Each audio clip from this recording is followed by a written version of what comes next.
Good evening and welcome to tonight's City Council meeting. We begin our City Council meeting with our prayer and pledge led by Councilman Michael Ball. In the name of God, the most gracious, the most merciful, we come to you this evening to ask for you to bless this City Council meeting and the City of Saginaw and to guide us to do the things that you would have us to do to make this a better place. All these things we ask in your name. Amen.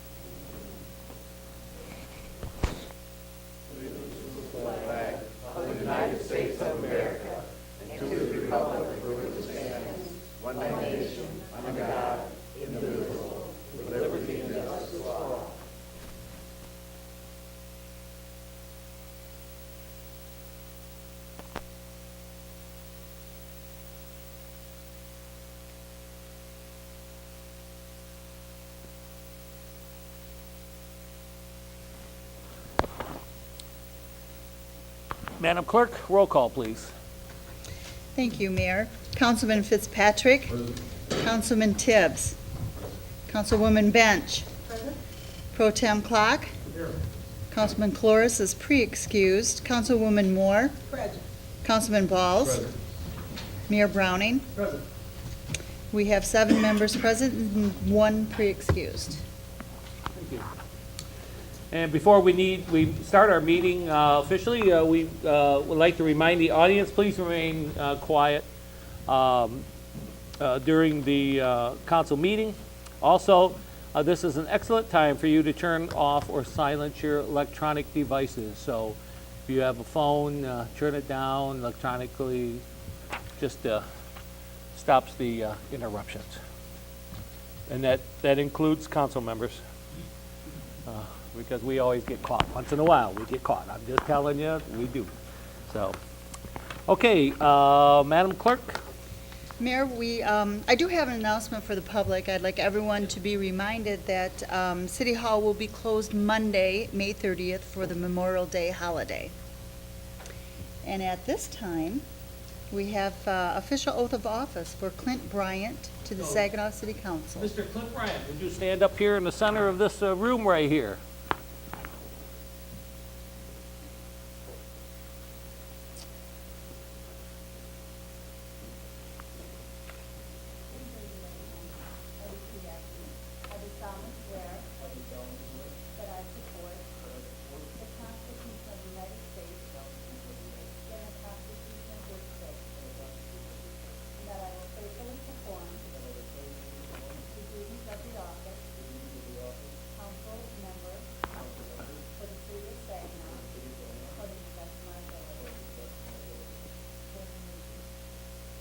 Councilman, would you start down that end, please?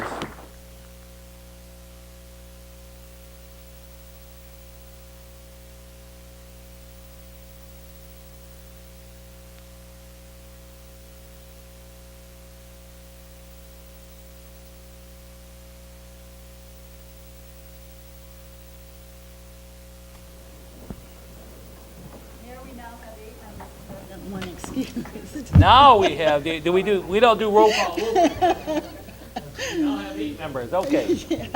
A personal roll call, that was very nice. There you go. And Our next order of business is proclamation designating May 25th, 2016 as Theodore Rutke Day. And do we have former Mayor Joyce Seals or any? Was it Runsford? Ransford. Thank you. So it is our privilege to read this proclamation and have you accept it in a second for me. So, whereas Theodore Rutke, a famous poet, was born on May 25th, 1908 and died on August 1st, 1963. And whereas Theodore's birthplace, 1805 Gratiot Avenue in the city of Saginaw, is maintained as a museum in his honor.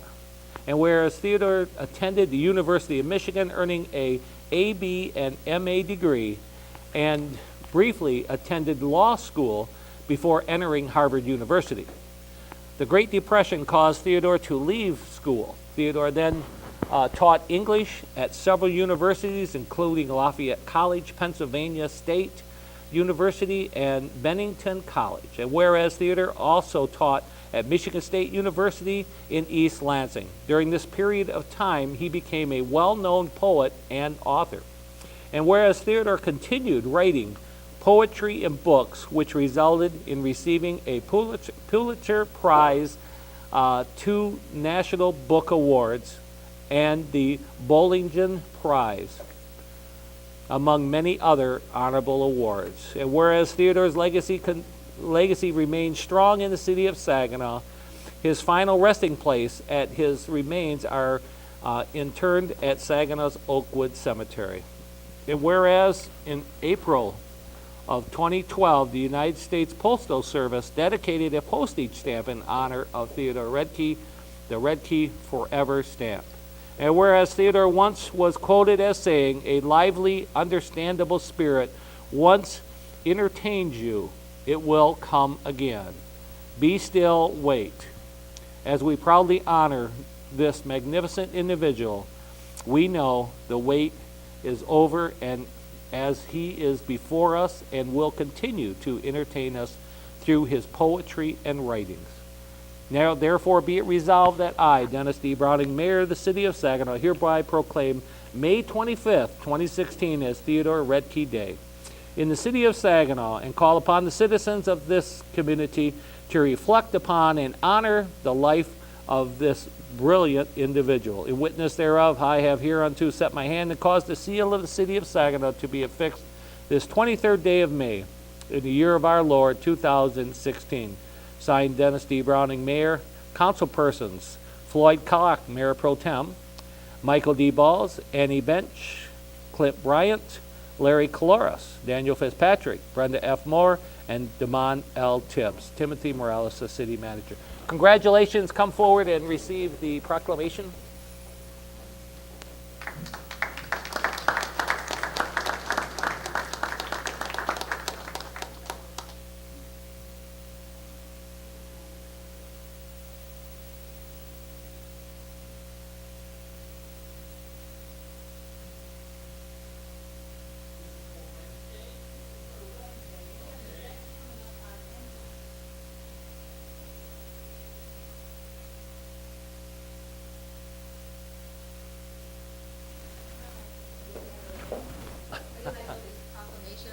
I know these proclamations tend to not be very lively, and that one was as lovely as can be. You know, it wasn't bad, it wasn't bad. But our Theodore Redke really was a lively guy, as some of you may know. And so we are going to have a really lively event at the house at 1805 Gratiot on Wednesday from 4 to 7. I'd like to invite each and every one of you, as well as anyone else in the Saginaw community who would like to join us. This is the 3rd year where we're going to be doing a community barbecue, and we've traditionally done it on Memorial Day weekend and not necessarily on his birth date. Despite having it on a holiday weekend, we've had continuing and growing success. In fact, last year it rained and we had about 75 people. We're going to have music, we're going to have poetry. We have a number of students from around the area who will be coming to read poetry and share music. We have a poet from the University of Michigan who will be joining us, Keith Taylor, as well as a bunch of involvement from Saginaw Valley State University and Delta College. We like to say we are going to have free hot dogs and tasty poems. Following the event, by the way, we're going to be headed over to the Bancroft for another little event with some cocktails and, as Theodore Redke would have liked, 7 to 9. That will be. Very much. Thank Right you. here in the city of Saginaw. Theodore Thank you. Redke's Thank you so beautiful. much. The restoration of that home is beautiful. Well done. It to has the been committee beautiful. And and all I'll of those. that I'll tell you, have the community provided. has really helped us with that, including Dow Chemical, which in recent years has donated a great deal of money, paid off our mortgage, sent over a bunch of wonderful volunteers. Yeah, thank you. Thank you very much.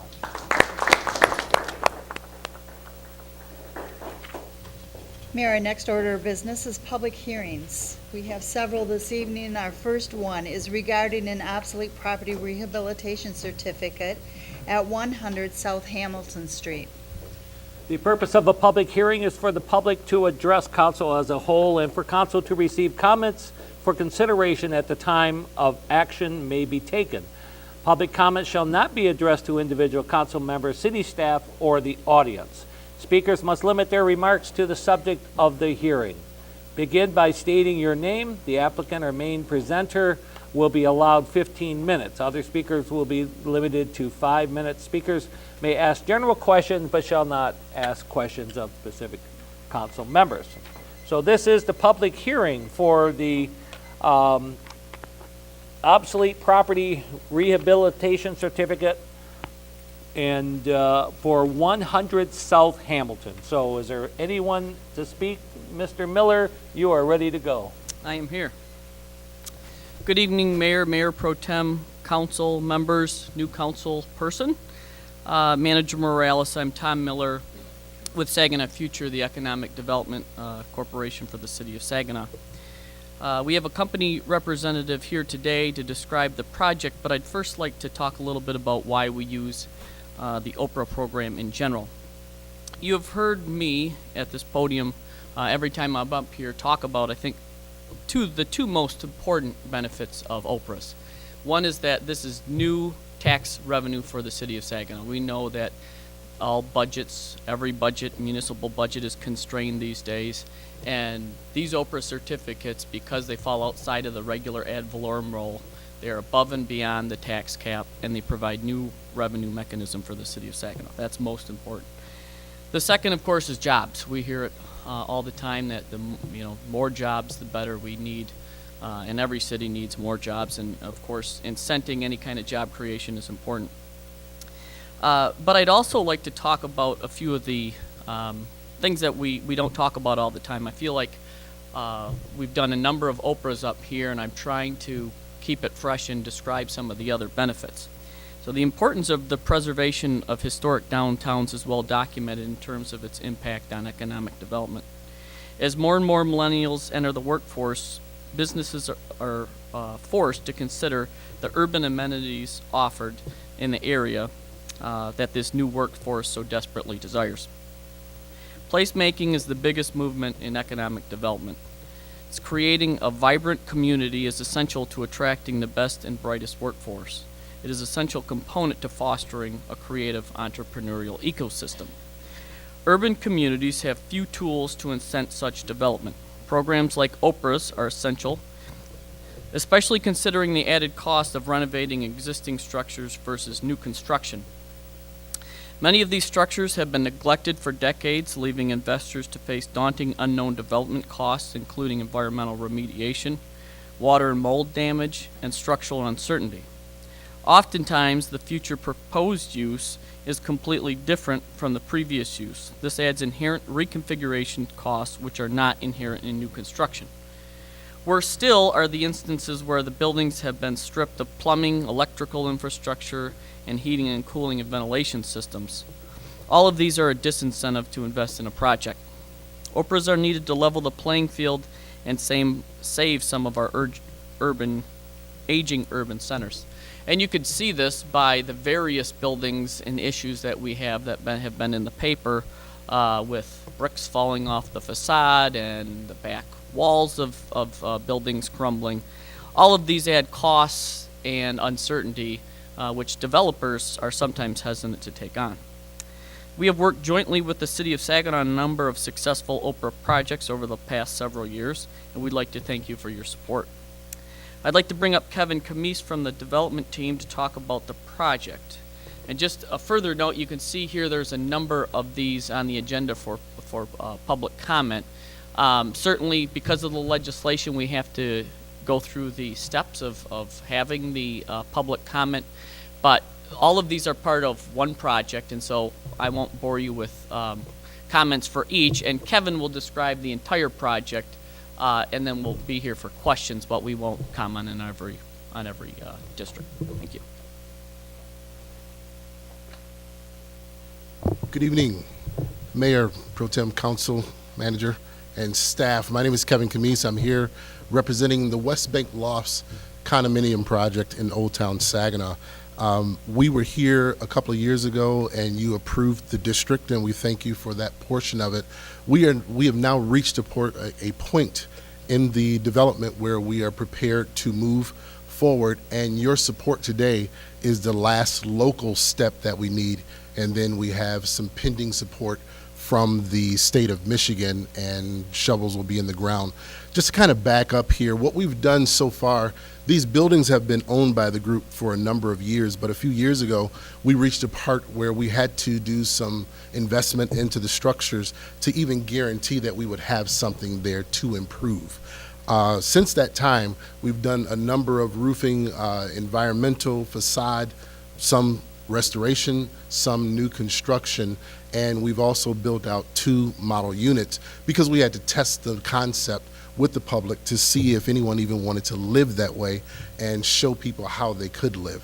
Those models were both received with overwhelming success, and then it just became a matter of tweaking our design team, the concept, and of course those numbers to make this a viable project.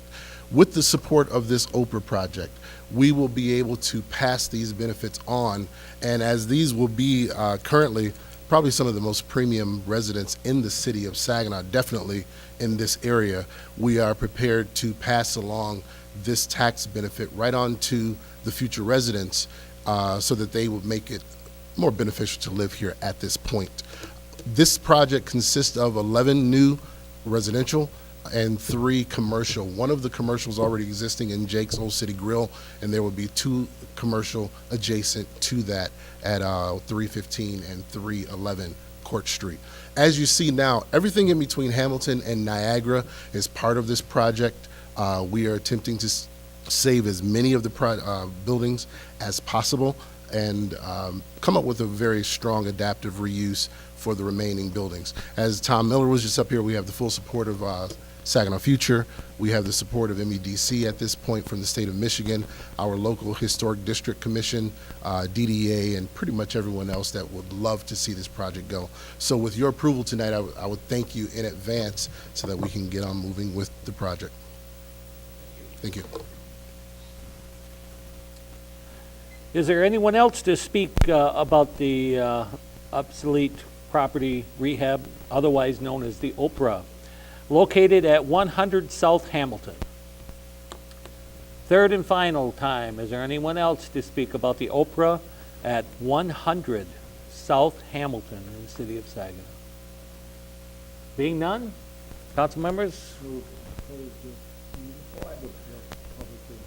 Motion and support to close the public hearing, reference the Oprah for 100 South Hamilton Street. Is there any further discussion? Okay, I'll do that. Discussion on the motion. Question. Are these by the same company, all these addresses? So could we combine it into one, or we gotta do separates? Okay, just wanted to ask. Okay. Anybody likes to combine things, it's our clerk. She loves combining all this stuff. But, when they come that way, you know she's made every effort. Okay. Okay, any other discussion on the motion? Being none, all in favor signify by aye. Aye. Those opposed, motion carries.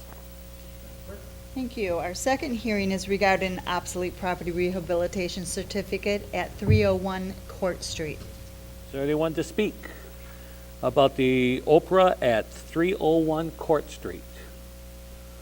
Second time, anyone to speak, reference the Oprah at 301 Court Street? And third and final time, anyone to speak about the Oprah for the 301 Court Street? Being none? Been moved and supported to close the public hearing, reference 301 Court Street. Any further discussion? Being none, all in favor signify by aye. Aye. Those opposed, motion carries. Mayor, our third hearing is regarding an obsolete property rehabilitation certificate at 311 Court Street. And is there anyone here to speak about the Oprah, the obsolete property rehabilitation certificate for 311 Court Street? Second time, anyone to speak about the Oprah at 311 Court Street? And third and final time, anyone to speak about the 311 Court Street? Being none, council members? Motion to close it, supported. Is there any further discussion? Being none, all in favor signify by aye. Aye. Those opposed, motion carries. Our regarding obsolete property rehabilitation certificate at 315 Court Street. And is there anyone to speak reference 315 Court Street for the obsolete property rehabilitation certificate? Second time, is there anyone to speak reference the Oprah at 315 Court Street? And third and final time, anyone that would request to speak reference the Oprah at 315 Court Street? Being none, council members? Been moved and closed to support the public meeting. Reference 315 Court Street. Council members, any comments? Being none, all in favor signify by aye. Those opposed, motion carries. Mayor, that takes us to personal appearances. And before we start personal appearances, remind our speakers that as we begin tonight's business, we welcome your thoughts and input. If you come to the podium, please introduce yourself and state your home address. To be helpful, let us know if you will be speaking solely or on behalf of a group. All speakers will have a 3-minute limit, which is timed by the clerk. So be sure to cover your main points. Hearing from citizens we represent is very important to us. We ask that you speak slowly and clearly so that we don't miss what you have to say. Finally, since you are speaking as a representative of all our citizens, we ask that you be courteous and respectful to the members of the public present, to the citizens watching SGTV, and to the council so that we can give serious consideration to your concerns. All follow-ups will be referred to the city staff. And Madam Clerk, personal appearances tonight? Yes, we do have one, and it is Tom Sinicki.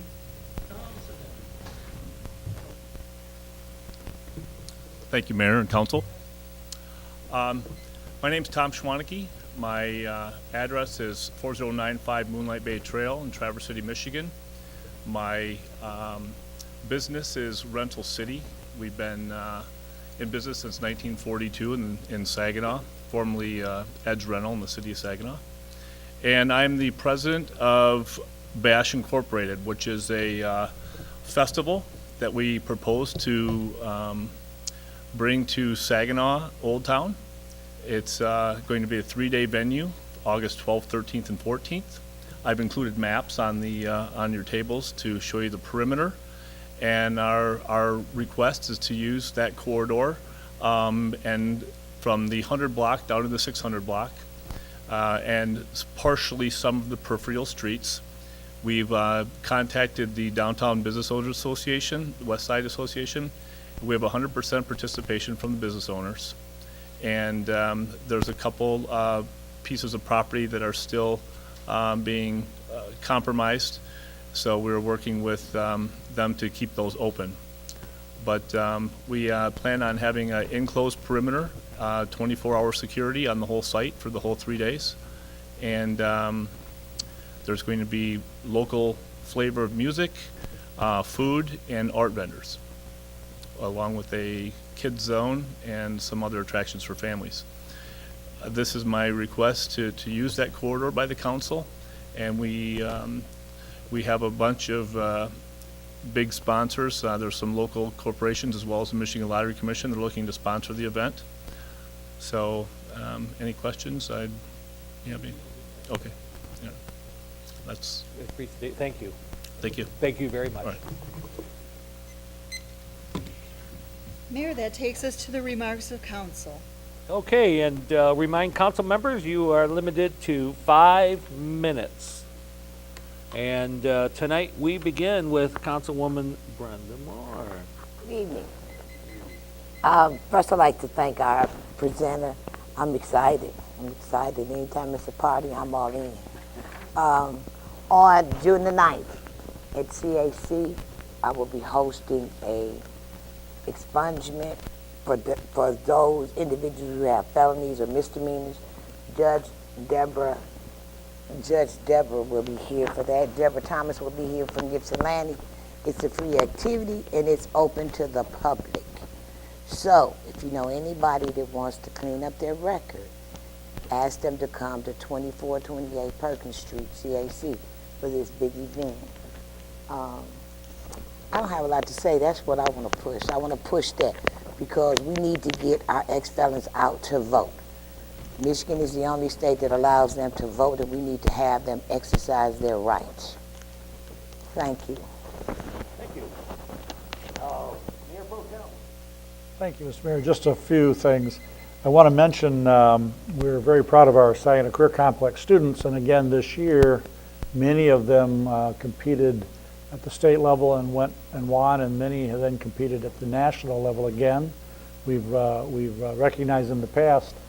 I have been in touch with the principal, and hopefully we'll be able to do that again this year. To give the staff a heads up if they are in contact, then we'd like to do some resolution for them as well. The students really achieve a lot and are able to move on into their future with an awful lot of good training at the career complex. So wanted to mention that. Another thing, many, or hopefully all our citizens are well aware that we don't have a forestry department anymore. So if you go out, look on your streets, you may see the street signs by your houses obstructed by your trees. So I'm asking everybody out there to take a look and trim them. It helps. There's people driving who have trouble seeing them because of your trees, branches, and this time of year you get new branches, new leaves on it, weighs them down more. It may not have been a problem in prior years, but it could well be this year.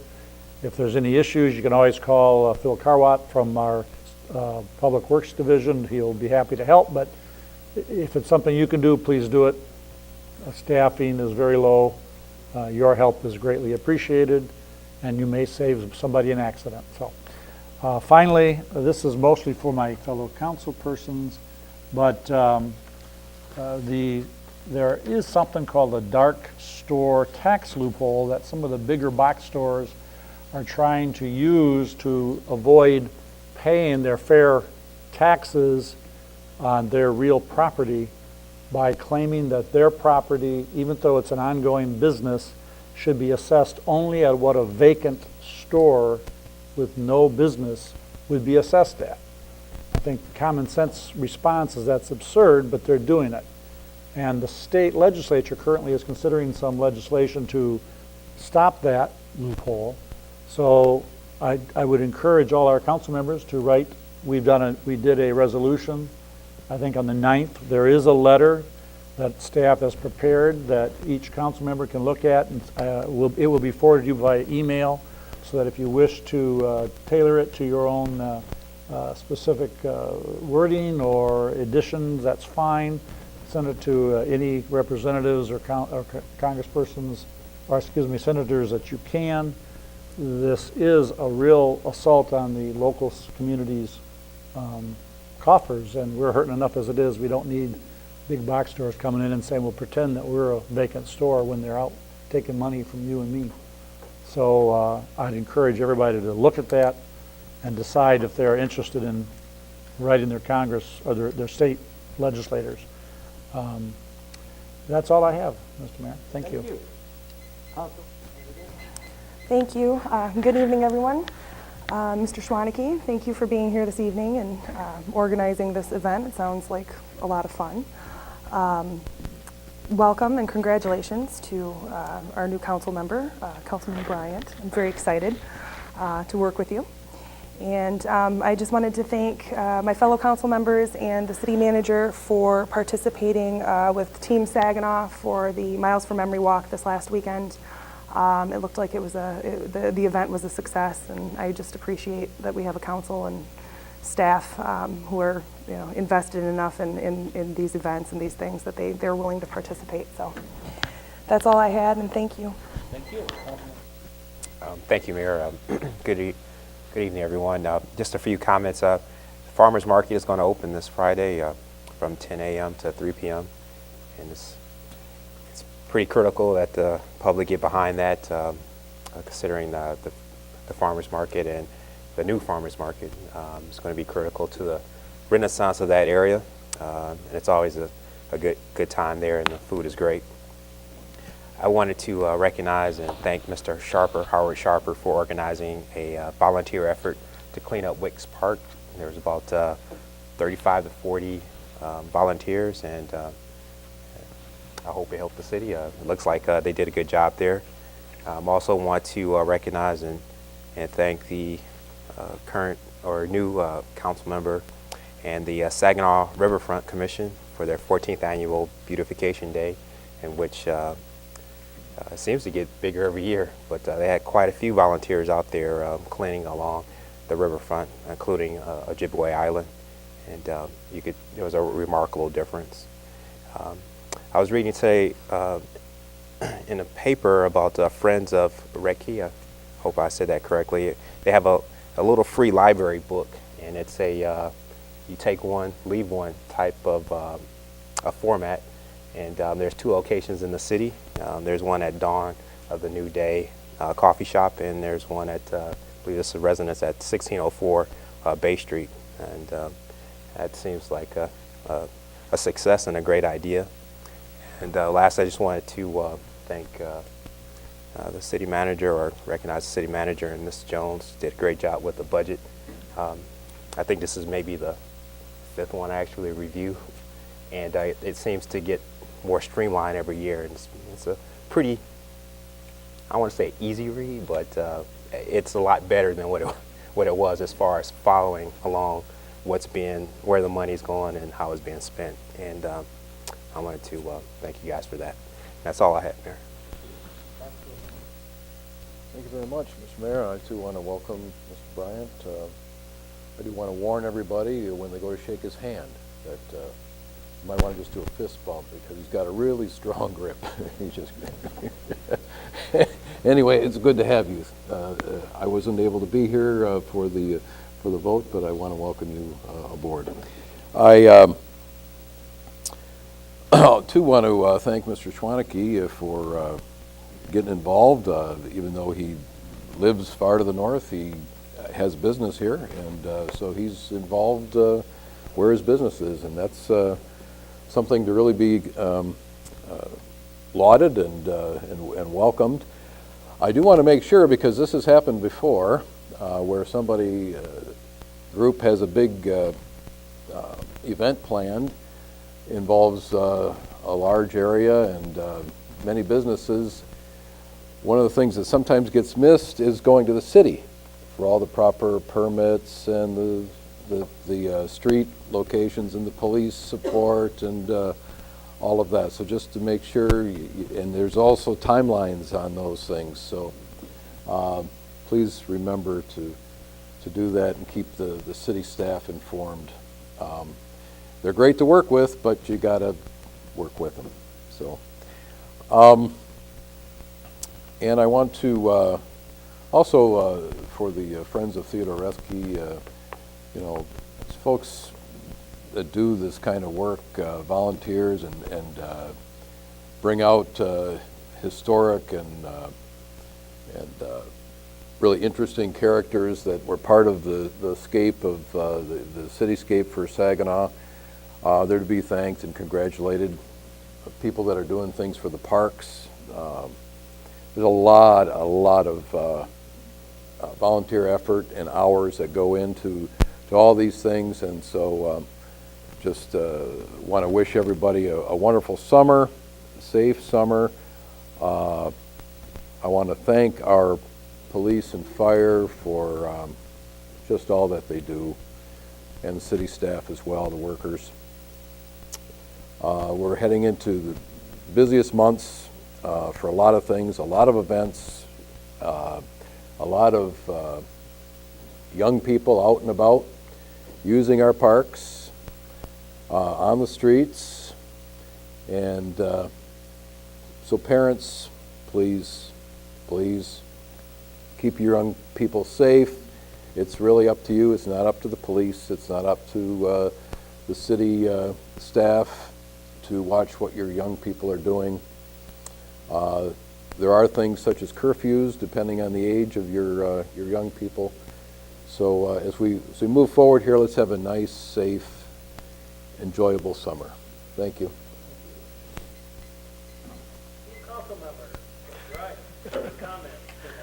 I'll keep them very brief, Mr. Mayor. Thank you. I would just like to say a personal thank you to Councilman Tibbs for joining us for the 14th Annual Beautification Day, as well as to Councilman Clark, who couldn't be there, but he did send a representative. We had 147 volunteers, over 4 sites across the city, and we raised over $4,000. It was an absolutely wonderful, wonderful event. I say, whether you're an average Joe or a CEO, everyone has a part in beautifying our city.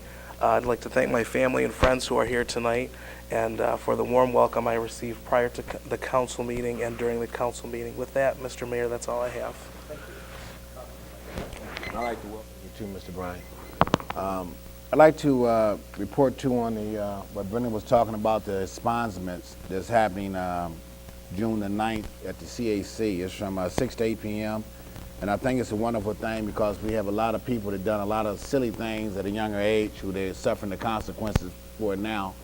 And not only that, the families are suffering too, because if a guy can't get a job and a kid see that his father's not working, that's not a good thing for a kid to see in the city of Saginaw.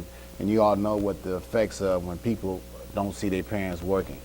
So if you know anybody, maybe the media can report too that those expungements, the way to get it done will be at the CAC on June the 9th from 6 to 8 p.m. And I'd like to thank anybody that's coming to Saginaw and want to do business here. It's a beautiful thing. You know, it's obvious, there's a lot of people that think Saginaw is a good place to be, and we want you to shine that light and let everybody know that Saginaw is a good place to do business. The gentleman that's building the condos and near Court Street is a beautiful thing. The people who want to do business in the Court Street area is beautiful. So let's, keep those people up with high regards. Other than that, I don't have any more comments. I would like to mention that if you want to improve the city of Saginaw, mentor somebody. I'm going to repeat that at least once a month, that we need more mentors in the city of Saginaw. If a guy's locked up, who do you think mentoring that kid while their father or parents are locked up? So I think it's all our responsibility to look after our own city. So thank you, Mr. Mayor. And we covered a lot of topics tonight. Once again, I'd like to again thank Councilwoman Brenda Moore for making this happen, giving the people a chance to clear some stuff off their records that need to be cleared off, those that are able to, and the proper procedure for that. So thank you very much for all your efforts with that. Also, the Wicks Park cleanup, excellent job along Wicks Park Drive. That is just a beautiful scenic drive along there. It's a great location. And you only have to go a little ways and you think you're way out in the county somewhere, and you're right here in the city, so that's wonderful. Also, riverfront cleanup, that's probably the most that we've ever had. I can't imagine them trying to do that next year without you heading that up, Councilman. So I would hope that you would consider again, but it is good to take turns with that. So, but thank you so much. Great turnout from our citizens on that. I'm looking forward to the big bash coming up, and providing all the permits and everything has been cleared. We certainly look forward to this. But there is a cost to this. There is a cost, and I'm looking at the card, and it's very reasonable. This is very, very reasonable. This is family friendly, and we know we have art and kids zones and big one. And boy, it looks like we're getting more and more festivals coming up, more and more activities going on, along with all those that we already have. We're coming up real close. We're getting closer to Jazz on Jefferson, which is a wonderful, wonderful day there on Jefferson Avenue with music and so much to offer down there. So please check the city website for many of the activities that are going on. We know that Friday Night Live is just around the corner here. Another month or so, we start hitting Friday Night Live. The Eddie Band concerts will be kicking off here also, and so the list goes on and on. This afternoon, my wife and I started out visiting the sites where the new sculptures are, the Art and About. It started in Court Street area, and we got as far as the White Library and the Castle Museum. So I've got some very interesting pictures. There is a picture of me pointing out to the artist that she missed a spot, and so I hope that they'll probably correct that.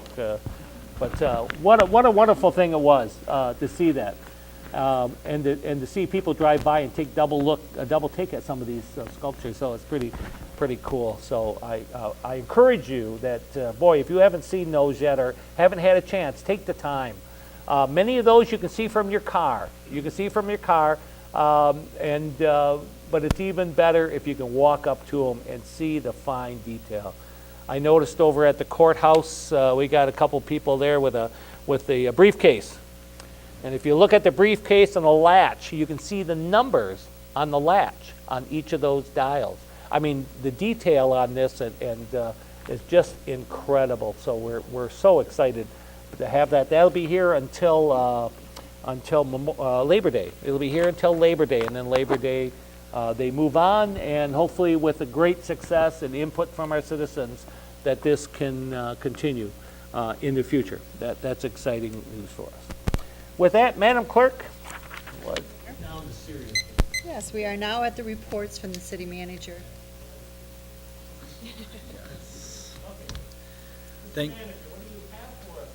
Well, first, I have a presentation from Catherine Burkholder, who's from Consumers Energy, so I want to bring her up first so it's not delayed any longer. Consumers approached us some time ago because they are entering this region with their automatic meter reading installation project. So we want to make sure that all of our citizens are informed about this, and I wanted to give them an opportunity to present to council so you are all aware, and if you get questions, then you can answer them as well. Catherine? Thank you so much for inviting me tonight. With the help of Debbie and her encouragement, we created a public service announcement, and I should say Catherine Burkholder, 1000 Grand Oaks Drive, Howell, Michigan, Consumers Energy, sorry. But anyway, we created a public service announcement, and I think the last time when we created it, there was a little snow coming down sideways, and it was wonderful to drive up here today with the sun coming in the windows, so a great change since then. But I would like to cue up that video so you can see the public service announcement, and then I'll go from there. Beginning this summer, Consumers Energy will be in Saginaw County upgrading both our electric and gas meters. Our new meters will eliminate estimated bills, give our customers the opportunity to make more informed energy and gas choices, and improve our restoration efforts with our new outage management system. Customers will receive this blue note card approximately 1 month before installation, giving them contact information in case they have questions. 2 weeks before installation, our customers will receive this letter telling them our installers will arrive in a white, clearly marked Consumers Energy vehicle and be wearing a bright yellow vest and proper identification. Customers do not have to be home for the installation and will only know we were there when they find this green door hanger telling them they have a new meter, or this blue door hanger if for whatever reason we are unable to install a new meter. For more information about Consumers Energy's new meter technology, visit consumersenergy.com. Created that to, so people can kind of have the basics of the program, but let me give you a little bit of background as well. Consumers Energy has installed over 1 million electric and gas meters in the state of Michigan. We started in Grand Rapids. We are in Traverse City, the Boyne City area, Kalamazoo, Flint, and in August we will be coming to the Saginaw area.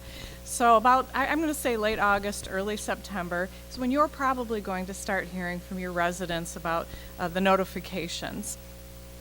Some of the early installations that you may have heard about, the mayor and I were talking before the meeting. If you have already received a meter, there is a reason for that. Consumers Energy, as we started to install meters, we learned that there were some customers, because either they have meters in their basements, maybe there's a dog on the premises, or for some other reason we haven't been able to get meter reads, and we've had some customers who had months and months of consecutive estimated bills, and that was doing a great disservice to our customers. So we made a pledge to update those meters ahead of schedule. We have now almost finished that project, and what we want people to know is, as the mayor told me, when we install that new meter, don't be surprised if we come back once or twice after, because we do a quick accuracy check. We make sure everything is working properly, but after that, the meters will start sending us that text type message so that we don't have to intrude in people's backyards or basements anymore. One thing I want to let you know about is we talk about jobs. We have not laid off any meter readers. In fact, with over half of our meters installed, we are hiring more meter readers. We are a company of over 7,000 employees, and through attrition, we have been moving meter readers into new positions within the company and skills testing them. As a matter of fact, we have over 700 linemen in the state. About 400 of them are of retirement age, so new opportunities are opening up within the company all of the time. It was not our goal to lay anybody off, and our fingers are crossed that we can find new positions for those people within our company. A few other things about the program besides what you saw in the video. There are some rumors, there is some misinformation on the internet about the meters. Unfortunately, some people believe that we are the government and that we are going to start watching what they're doing in their homes. That is absolutely not the case. We still just get a measurement of energy via the Verizon wireless network that tells us each home and business's energy use for the day. Some people, though, they just don't believe it. They don't have faith in the system, and I'm happy to talk to anybody. If you hear from some of your constituents, you have my phone number, my business cards, and I'm happy to talk to anyone. But if they do not want that meter, they do have the option to opt out. There is a one-time fee of $69.39 that's going to cover the old programs associated with the meters, the old meter technology, and the eventual replacement should that resident move. There's also a $9.72 per month charge for meter reading services. It pays the salaries, the transportation, the training, the technological devices, and those costs are shared only by the 0.5% of our customers who have opted out. We've maintained that percentage throughout the program, and in fact, we've had over 2,000 customers who originally opted out choose to opt back into the program when they saw that it was safe and it was an efficient program. This has been a $750 million investment by Consumers Energy with the hopes of saving over $1 billion for our customers in the long run.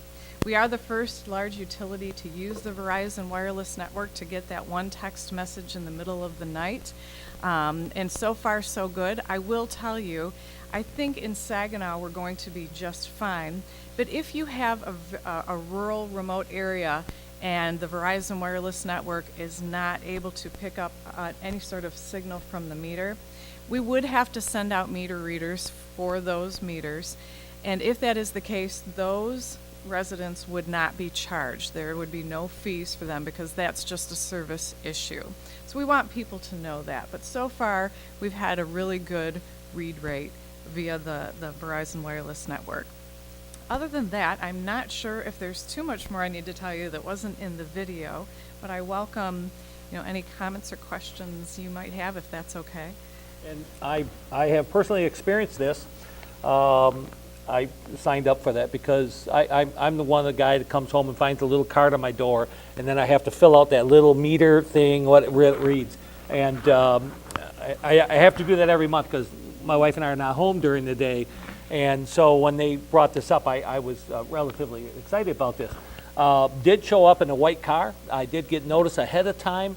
Very professional. My gas meter's in the basement. I bet you he wasn't there much more than 8 minutes.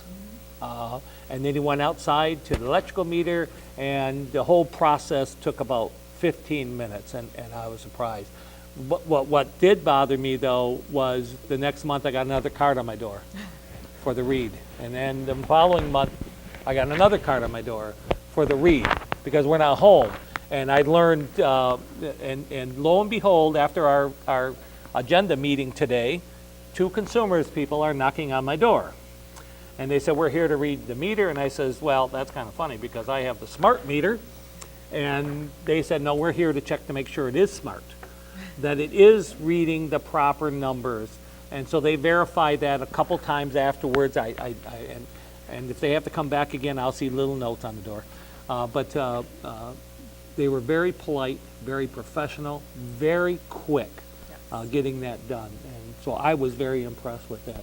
And I certainly don't mind sharing all my information on my power. I share it with the TV. I share it with my credit cards. I share it with the everything else. I mean, I'm not sure what they can get out of the power, but if they want to know how much gas I use, that's okay.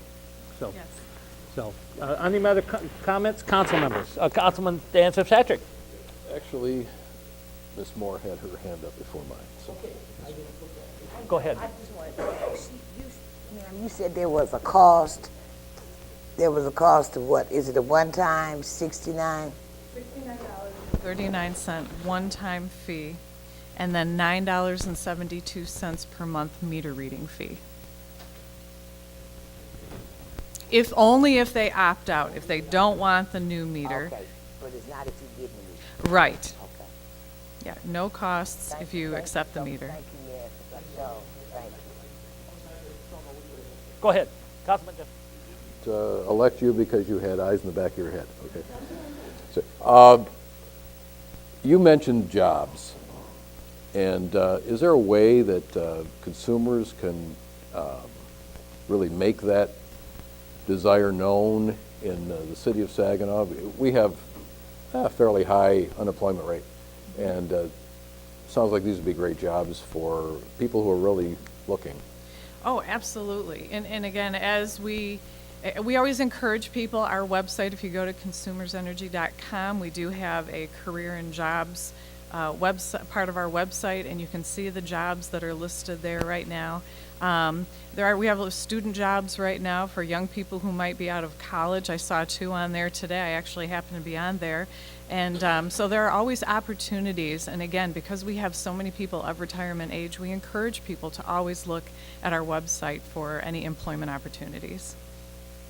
And would these jobs be in the Saginaw area, or they just could be anywhere? No, we are a large company. We Right. cover other than the Detroit area, we cover the rest of the state of Michigan. So they can be anywhere. And it does list, when you go on the website, it shows where the jobs are, so people can figure that out as they look. Great, thank you. I will very quickly just show the audience, I didn't hold up the meters. This is the electric meter. This is the gas meter. They look just like your old meters, basically, and work much like them. They're just communicating, and that's it. No silver hats? No. We don't have to wear tinfoil caps and all that stuff? Okay, we kind of thought of, Okay, thank you. Thank you very much. Great, thank you, consumers, for everything they do. And we certainly got a special event coming up here with consumers is involved in, and that's Light Up the City coming up here. So another fine program. I will see you on Ojibwe Island. Is that the correct? That's it. I will be there. Ojibwe Island, All you right. betcha. All And, right. Thank you. And because Mr. Caloris is not here, I'm putting out there that he will have his famous sauce for the hot dog. Thank you, Catherine. So, as I mentioned, they did come to see us several months ago. It's probably been 6 months now since they first notified us. So, I'm glad that Catherine could come and give an update to us. And I also wanted to, as Councilman Fitzpatrick said, I wanted to thank, and Tibbs as well, I wanted to thank Yolanda and her staff, Brian, who's our budget analyst, and Chaz, who has been an intern in their office for quite a while now. So they did a good job with putting the budget together, and then also all the department heads that work on it. It's a pretty big budget to put together, particularly when you start getting into all the enterprise funds and water and sewer and streets. It's pretty complicated, the funding, where funding's coming from and doing all those calculations. It's not easy, so most people don't understand all the different funding sources for the city. So we've got a good group that do understand that, and the department heads, especially the ones that work with the other funds, are very familiar with where their funding is coming from. So I wanted to thank everybody for working on that and putting it together. I also wanted to mention Art and About again. All the statues are out, and thanks to Spence Brothers delivered those, and they did have the unveiling on Monday the 16th, last Monday, so a number of people were there. I know the mayor was there and a number of other council members. But I would like to again thank the committee that worked on that. That was a subcommittee for the Riverfront Commission, and former Mayor Carol Cottrell had seen these in another community and brought the idea to the commission, and a small group, and I hope I don't forget anybody, but I know that Carol Cottrell worked on it, and Tom Miller and Junior, as well as Renee Johnston and a few other people worked on that, and really made it happen fairly quickly. And I know they raised a pretty significant amount of money to bring those statues here in a fairly short amount of time. Just so you get an idea about the cost of the statues, those things range up to almost $250,000, depending on which statue it is. So they're not inexpensive to bring to a community. So I encourage you, if you enjoy those and you like how they look, to contact those individuals and thank them. And if you think it's something that's worth bringing back, I'm sure they would like donations to help bring them back another time. So I wanted to mention that. The citywide meeting is this Thursday that the chief hosts, police chief. It's at St. Stephen's Parish Hall at 5:30 Thursday. And also I just wanted to mention that Mr.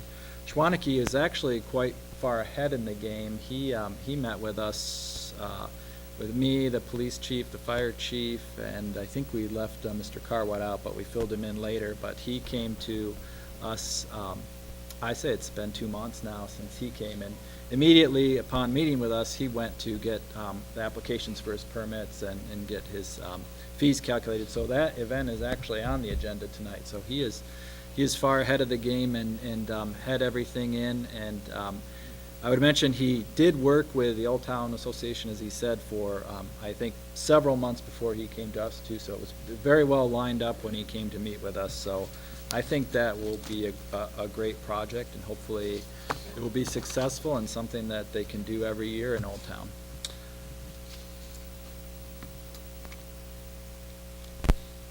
And finally, I do have a brief, hopefully a brief presentation. And I mentioned before that a lot of times administrative staff and our department heads, we're working on projects that we don't necessarily announce at council and want to talk about in great detail until we get to a certain point in that project where we do want to put it out there. And this is related to item 6 on the agenda tonight, which is a contract with Saginaw Community Foundation for services provided in the Cemetery Capital Improvement Fund. And I know that you all are probably saying we didn't have any capital improvements in the budget this year. Well, this isn't budget related. This is another endeavor that we're looking to do with a fundraising aspect. And Phil Carwat and I talked about a lot of the things in the cemeteries that we do get complaints about, and a lot of them in this instance for these types of things come from our historic preservation community, our people that are concerned about some of the aspects in the cemetery that we aren't working on. I know we've had people come to council before to talk about some of the buildings in the cemeteries. So Phil and I talked to Carol Cottrell again. It's almost the same group that I just mentioned for the statues. Carol Cottrell, Renee Johnston, Tom Miller Jr., Debbie Powell, and Phil Carwat. We've been meeting about this for well over a year now and trying to put together projects, and we have used, I believe, Spicer Engineering to get cost estimates. So we're at a point where we do want to begin to submit applications to some foundations for these types of projects, and also talk to others about donating. donating, and the historic aspect is going to be pretty significant for these projects. Again, Phil and I in the group talked about toured the cemeteries to look for capital projects that could be done that would be of interest to, we believe, foundations and the historic preservationist community as well. So I just wanted to lay out some of the items that we're looking at here. There's a three-phase project approach that we want to look at, and what our goal was to identify projects, especially in phase one, that would be one at each cemetery. I'm going to forward you this later, so if you can't read it, but we'll go through it in more detail in the presentation too. The one we identified at Brady Hill, if you recall, the fencing along Holland Avenue was becoming pretty deteriorated over the last several years, and in fact was somewhat embarrassing. So that was the first project that we identified, and we believe that is a cost-effective project to do for a good initial project. In the meantime, the fencing continued to deteriorate, so Mr. Carwatt and his staff removed that some time ago, which we find is actually better for the care of the cemetery anyway, so may talk a little bit more about that in the future as well. The second project is to replace the chapel at Oakwood. And the third is the forest lawn to convert the office to the chapel. So if you've been to the cemeteries and been to the services, we noticed that there really isn't any indoor location to have services, especially in the wintertime. If you were having graveside services, to have that somewhere where you're out of the weather. And that's what the original purpose of the original chapels were. But in looking at that, Mr. Carwatt doesn't believe those are being utilized very often, especially the one at Forest Lawn, because that one needs a lot of work, interior and exterior. So we don't have that. That's why those were three of them that we identified for phase one. Phase two is additional fencing at Forest Lawn, replacing a few of the service buildings at Forest Lawn and the service building at Oakwood. And finally, phase three, the last phase, is the original chapel at Forest Lawn, which is a pretty significant project. So this is the first one that I mentioned for phase one, which is the Brady Hill fencing. And the total, or actually this is the cost of phase one, I'm sorry. So the total for the Brady Hill fencing, the estimate was $53,000. The Oakwood Chapel building was $91,500, and Forest Lawn to convert the office, which was the old cemetery office that we believe has some other uses in its past, to a chapel, was $113,000, with the total phase one cost of $258,000. So you can see the current fence on the left is the one that was taken down. So currently remaining is just the gate, and the right-hand side is the conceptual fence that the drawings that we had the engineering firm do. So we're probably not going to do that entire fence, so that will bring that $53,000 cost down quite a bit, and that's likely going to be the city's initial project, with a lot of our own funds going towards that to show our commitment to this project. So really will be more of rehabbing and refurbishing the gate and maybe one or two sections of fencing. As I mentioned, the fencing's already down, and that has actually made the care of the cemetery, the mowing, go much quicker and much easier. So we'll probably do those just few sections. And that's kind of another clip of that. And the red section on the map is where that gate is for Brady Hill. That's a more detailed itemized for the fence, but that was the original quote. And we think that maybe about half of that cost with our modified plan. Phase one, project two, is the Oakwood Chapel. If you've been to Oakwood, it's a fairly old, I would say 70s era type building, and it's not used very often, so we would like to construct a new chapel there with a seating for approximately 50. that is the current chapel, so it's kind of an A-frame building with, and that's the interior of the chapel. It's not really very appealing for use if you want to have a funeral service there rather than a graveside service, which was the intent of having these chapels. And so the plan would be to demolish that building, and this is a sketch from the engineering firm as well of what conceptual chapel would look like for approximate costs that we're talking about. And that would be the layout for that chapel, a floor plan with seating available for 50, coat room, and a heating system in there, so it could be used in the winter as well.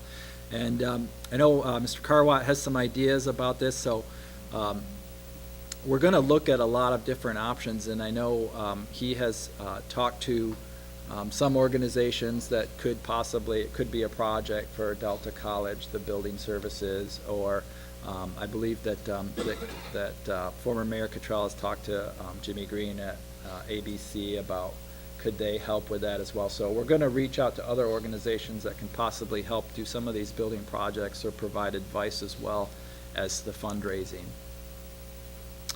That's the construction cost estimated for that project. It's $91,500, including contingency for the chapel. The third project in phase one is used to be the cemetery. The most recent use was the cemetery office building. That office has since been moved to public services building. So we have this vacant building that's actually a really cool building. If you haven't been there, we can take you through that at some point, but it does have a fireplace, and it has restrooms currently, and it would probably have similar seating, if not more, than the other chapel we just talked about. So I think this is kind of twofold. It's a great building at the entrance of the cemetery that could be used for services. If we rehab this building, it could be used for other items too. We could have other council meetings there, council members could use it, community groups could use it as well. So it would have a dual purpose meeting room, and it does have historical significance. There's a lot of good tile work in there. So I think this would be a good project to show a lot of the historic preservation community as well in Saginaw. This would be the planned layout. It's really similar to what it is now. We wouldn't plan on changing too much of it, but that building also already has plumbing and water service, so there are restrooms in that building, so we would refurbish those as well as the seating. That project is the biggest in phase one at about $113,000 with the contingency of $9,500 as well. Phase two, as I mentioned before, the total for phase two is $214,500 estimate. It includes additional fencing at Forest Lawn, replacing the Forest Lawn service buildings, and replacing the Oakwood service buildings. The red outline on the mapping is where Mr. Carwatt envisions having additional fencing there. And the fencing would be very similar to what we were looking at Brady Hill with the columns and the black metal fencing. Estimated cost for that project is $89,000, again, contingency included. Project two in phase two would be Forest Lawn outbuilding replacement. There are buildings there that are fairly old. We talk about the equipment at the cemetery a lot, but if you're going out there to visit, and those buildings are pretty unsightly, and they're not necessarily that secure either, we found in the past. So demolishing the current buildings and building new storage buildings that look better and are more secure is our goal there. These are the current buildings that are out at Forest Lawn, and I don't know what era they are, but you can tell they're, especially the building on the right doesn't look like it's very good storage for our equipment for sure, and they're pretty unsightly if you take a look at those. And I think they're tucked back, but you can still see those if you visit the cemeteries.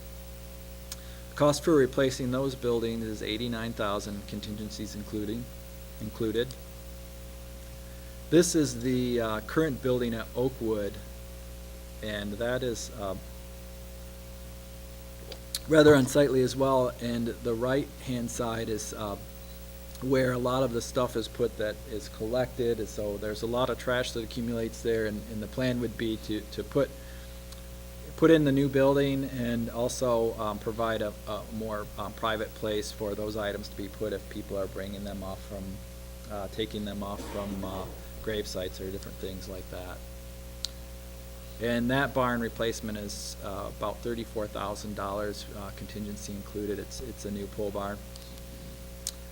Finally, phase 3 is the actual chapel that we have at Forest Lawn. This is the largest project in the group, so that's why it's phase 3. Phase 1 we thought were the most plausible projects that we could get done at the quickest amount for the best cost. Phase 3, this is probably a longer term fundraising project. We believe that chapel can be rehabbed and saved and eventually used, but it is a pretty significant project with a total of $284,000.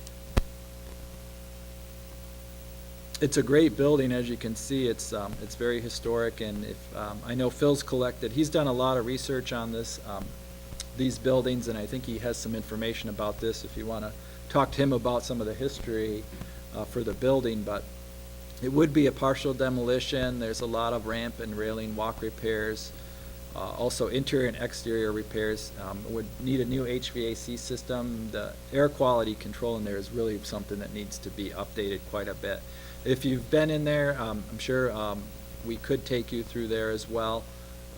You'll notice if you went through the quality of the air in there really needs to have the new HVAC system to be used at all.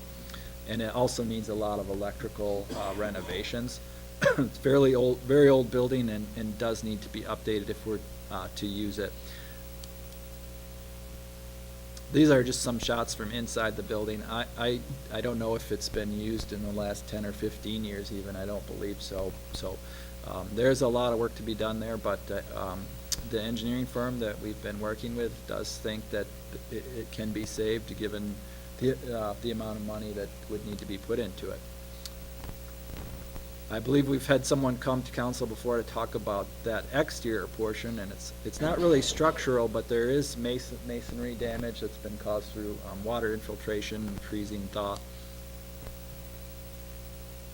And I think this is the current layout of the chapel. It's not something that we change the layout, it's just all the rehab work.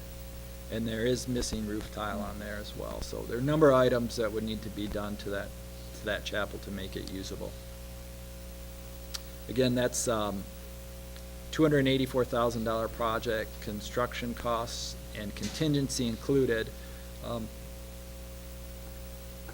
We knew some people would ask, so Phil did talk to the engineering firm about cost of demolition. It would be $30,000 to demo that building. That's not really our goal. We would like to be able to raise the funds to rehab that, but if that's not possible, the building will continue to deteriorate. And I think Phil and I talked about it. Even if it went another 5 to 10 years without that work being done, it's probably too far gone at that point. So total for all 3 phases is $757,000. Phase 1 and 2 are 258 and 214 combined and are each, and 284 for phase 3. So again, our goal would be to initially work down the list in phase 1 and try to get those projects done first and then move on to the other phases. So we'll be starting to work on some of those applications very soon, and the contract with Saginaw, or the Saginaw Community Foundation, is on the agenda for approval tonight. The contract is very similar to what we did with Celebration Park. If you're familiar with that Celebration Park project, the Community Foundation was the fiduciary for that project and also assisted with fundraising. We've selected the same services from Community Foundation for this project. So they would assist us with applications, they would assist with fundraising, and provide support for the project. And those are all the items that I have tonight. comments to the questions to the manager, reference what we've been discussing? Councilman Michael Balls. Thank you, Mr. Mayor. Yeah, I just hope, this get back to the meeting, they talking about when we trying to fix the buildings and we can't cut the grass. I'm just hoping that we can keep the grass cut before we start working on the buildings. Yeah, and that's something, Phil is looking at some other options for that, and we'll bring those back. The goal of this project is to do capital projects that we're not spending money on at all. And the other goal is to be able to try to find organizations, foundations, and people that are willing to fund those projects. So I don't think that those groups will pay for grass cutting, but we do think there would be interest in some of these projects to provide capital items for the cemeteries.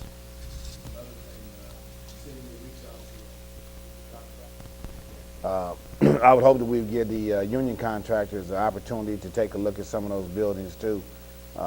They may want to put their apprentices to work on those particular buildings and stuff like that. We have a career opportunity center here in the city of Saginaw that we probably could use some of the people out there to learn some skills to work on those buildings.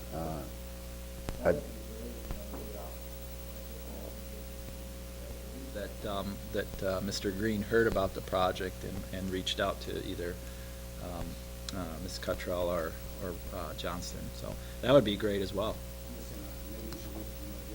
Better give them a call and see if they want to help out. That's a great idea. I think I think we could do that initially to talk about the projects, and then once we really need to get the funding application started too, so that'll be our first thing. But that's a great idea.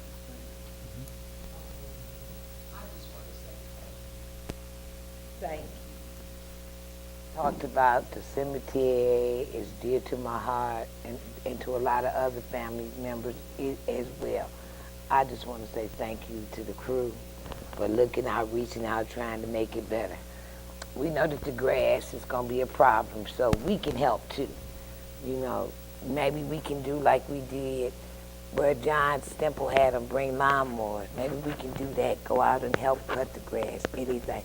So I just want to thank the gang for looking into it, and thanks for keeping the secret. Even though I was hollering at you, you still kept that secret. Thank you. Anybody? Councilman Tibbs? I want to say thank you as well, because I'm surprised how many people I talk to, and that's one of the considerations as how or why they want to stay or why they want to move is because their parents are buried nearby and they want to visit their sites. It just depends on your upbringing, and it does become a quality of life issue. And I just thank you for looking into that.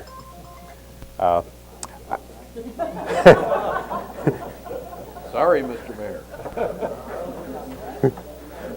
I thought the gavel was coming out. Thank you for reminding them to check their phones. That was appropriate. You did that on purpose, right? Thank you for reminding them. I'm sure it's kind of early in the game, but do we see increased usage? I mean, if these renovations were done, that these cemeteries become more competitive and possibly be more inclined to use cemeteries, because that's how cemeteries are funded, is through the enterprise or through people buying plots and things of that sort. So that leads to my second question. Is this something that our state senator or our state representative can get on as far as changing that law, as far as how how the cemeteries are funded? Is that a constitutional issue, state constitution issue? Is that a legislative issue? And I guess the first point, only a percentage. I guess I got to say this right. The funds goes into some type of endowment, and then we or the city get a percentage of the endowment in return. And I'm sorry, the interest. And so I was just wondering if that's something that our state and local representatives could look into. I don't know. It is statutory, so I guess it could be changed. I don't know if there's much will there, because this affects all the cemeteries, and I believe the private cemeteries as well, because I was talking to group that runs one of the parochial cemeteries, and they have that same issue with, once it's designated as an endowment fund. So there are a lot of different groups that have that same issue, and there hasn't been any movement on that for a number of years. The other question, would it increase the use of the cemeteries? I hope that it would.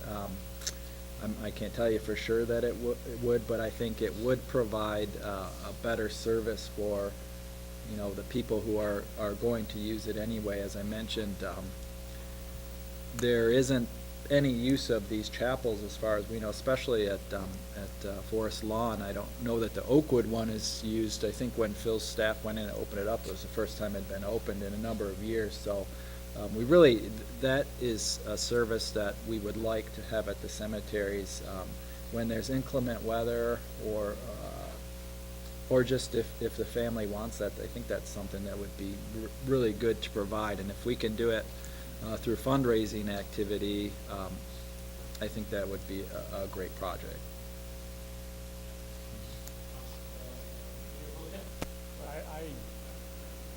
I'm impressed with the innovation that I see here. And that's what I want to comment on. I know Phil's had a hand in it, obviously, because it has innovation. So, thank you. But I'm sure a lot of others have too. But it's tackling problems in a unique way, and that's what we have to do. And so all those who had a hand in it, Mr. Manager and everybody else, I really want to say it's greatly appreciated, because I think it has potential to do something that we might have not been able to do otherwise. The issue of the grass is important, but it's really a separate one, because here we're going through a fundraising process which can't really be done with grass cutting very effectively unless someone wants to throw a few dollars here and there. But this is a capital improvement project that I think with the phases that are being done, it has a very effective way to be done, and to a means to be effective. And especially the idea of converting the office space and the chapels, I think, is really significant. So it's exciting to see. So thank you to all. Also, boy, the same name keeps popping up, former Mayor Carol Cottrell. And I've had a couple times to speak with her, and Renee Johnston from the Community Foundation, and these people who take it upon themselves. These are citizens who take it upon themselves to see a situation, and instead of coming here and complaining, and don't get me wrong, we want to hear what you're saying. They're saying, you know what? What's the solution? What can we do? And boy, whether it's the riverfront cleanup that we're having, the Wicks Park cleanup, now all these different things. I just can't say enough about the citizens who come forward and say, let's work on this and do this. And I think that's the great success that we're having here with these things. And so that is just wonderful with that. So, Mr. Manager, is that ends your presentation? It does, yes. All right. Madam Clerk. Mayor, you are now at the consent agenda. And I need to announce that the agenda's been available at City Hall and on the city's website and on SGTV channel 191 live right now. If you were sitting at home, you could watch us live. But that has been available, and so council members, I need a motion to approve the consent agenda, leaving room for exceptions. It has been moved and supported. Are there any exceptions? Any exceptions? I will have number 8, please. Is there any other exceptions? Being none, all in favor signify by saying aye. Aye. All those opposed, motion carries. Madam Clerk.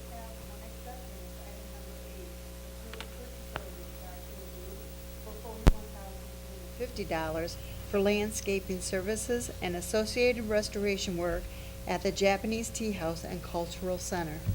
Yes, and I start off by making a motion to approve that. And the reason I wanted to bring this up is twofold. Number one, on July 21st, starting July 21st. Our sister city representatives from Tokushima will be here. And of course, you know, one of the highlights is is the tea house. In fact, it sets on their property here in the city of Saginaw. So we're really excited about that visit coming up. And I want to just quickly acknowledge Yoko Mosner, her husband Eugene, in our audience. And I just wanted to mention those for being here today. Thank you. And I make a motion to approve number 8. Support. It's been moved and supported. Any further discussion? Being none, all, go ahead. Jeez. It needs to be seconded. Already was. Okay, all right. That's all. Okay. Thank you for checking on me, though. I appreciate that. Yeah. As soon as you said that, I thought, I didn't do that, did I? So it's been moved and seconded. Any other further discussion? Being none, all in favor signify by aye. Those opposed, motion carries.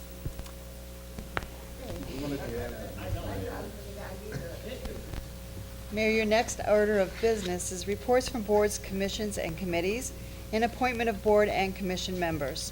Is there any reports from boards or commissions? Council members, any of your reports from any of your boards or commissions? Just a reminder, we do get those sent to us on many of the riverfront.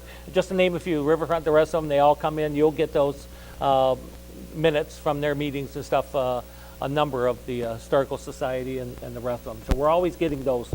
So, okay, if not, we have some appointments. Do we bundle? Yes, you can bundle these. Mr. Michael Balls, I knew you would like to do that. We're going to bundle all these appointments. Is that correct? Make a Yes, motion. sir. I would like to make a motion that we accept the appointment, sir. Okay, support. It's been moved in second. Any further discussion? Being none, all in favor signify by aye. Aye. Those opposed? Motion carries. Of ordinances, we do have one this evening, an ordinance to amend specific sections of Chapter 151, Housing Regulations, Title 15, Land Usage. And need a motion to introduce. It's been moved in support. Is there any further discussion on the motion? Councilman Tibbs. If I could, I just request some time to speak to the manager about how that particular amendment, or excuse me, this particular ordinance is being applied, and I guess specifically to abandoned properties. And that's all I had, Judge. I move to Judge. Mayor, I move to accept. Yeah. Nice, I'll tell you. Okay. So we have a motion, it's been seconded. The discussion is you want to get with the manager for some further discussion between you and staff. Very good. Between the council. I just want to make sure that we're going to get this in a hard form to put in our book, and I don't have to try to. Are we going to get a hard copy of this?